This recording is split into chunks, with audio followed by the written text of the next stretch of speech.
Welcome. My name is Josie, and this week I just wanted to do like a casual vlog type video talking about some books I read this week. We moved here in September, so this is our first time experiencing spring down here.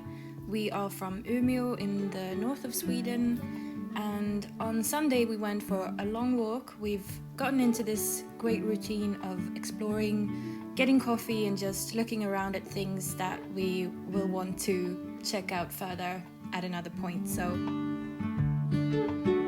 anyway, I started the week with finishing Pachinko. This was a very long book, and though it's a topic that really interests me, I don't know, it just didn't really hook me. It's about the Japanese occupation of Korea and sort of chronicles several generations of a Korean family through the early 20th century until I think it's 1989. So I generally love reading and learning about history, in particular history outside of Europe that I may not have heard about in school.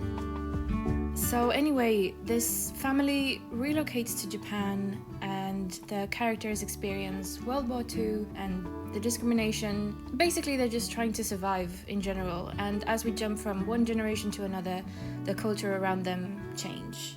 And there were a lot of interesting things happening in the book, a lot of interesting, descriptions of the times that these lives lived through, but I felt like it was mainly in the backdrop. The book itself seems more concerned with the characters' sort of mundane daily life through these times, which I suppose is realistic in a way. The characters are sort of trying to earn money and get married, have kids, and I guess that just isn't my main interest. I don't know. The book was beautifully written. There were parts that almost had me in tears, so I don't know. I will say there were parts that almost felt like an exotification of East Asian culture.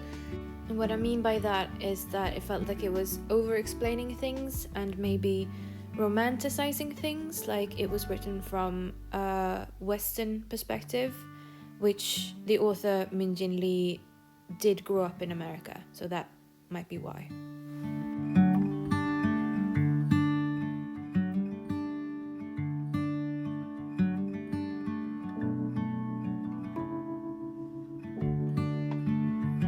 This week my boyfriend and I had to travel to our hometown of Umeå, as I said, in the north of Sweden. It was a super brief trip to attend a funeral, but it was nice to see family, however brief.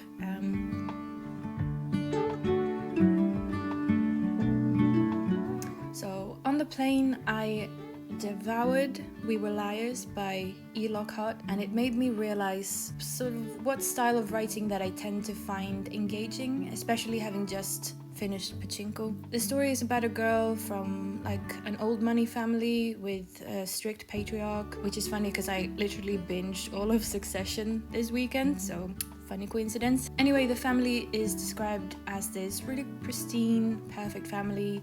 They spend summers on a private island, but then one summer something happens that changes this. Main character has some kind of accident that causes memory loss and is now 2 years later, and she is trying to remember what has happened. And there are variations of traditional fairy tales interspersed like every odd chapter or so that's sort of linked to her family history, which I personally really enjoyed. There's also this boy who is, I guess, like a step-cousin, but not really, who has Indian heritage, and main character has a special bond with this boy, and this sort of, but not really, like a Wuthering Heights metaphor, but not really. Anyway, it was very short, this book, and I was completely engrossed in the story. And I think I realized that I just really love unreliable narration. I also love me a good metaphor and intertextuality and, sprinkle in some folklore, and I am sold. So it wasn't necessarily literary gold, or like deep, like Pachinko was, a heavy book to read, but I think there's this specific brand of eerie that I tend to really like and I guess gravitate towards. Anyway, after the funeral we were really tired and hung out at my boyfriend's mum's place.